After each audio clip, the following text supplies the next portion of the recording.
National Weather Service in Wilmington has issued a severe thunderstorm warning for southeastern Clinton County, central Highland County, until 4:15 p.m. At 3:36 p.m., a severe thunderstorm was located near Lynchburg, moving east at 40 miles an hour. Hazard, 70 miles an hour wind gust.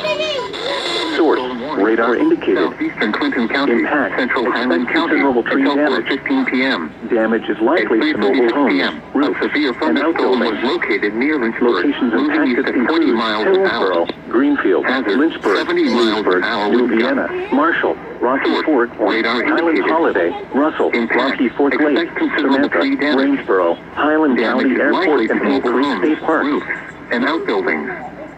Locations impacted include Hillsborough, Greenfield, Lynchburg, Leesburg, New Vienna, Marshall, Rocky Fort Point, Highland Holiday, Russell, Rocky Fort Lake, Samantha, Rainsboro, Highland County Airport, and Paint Creek State Park.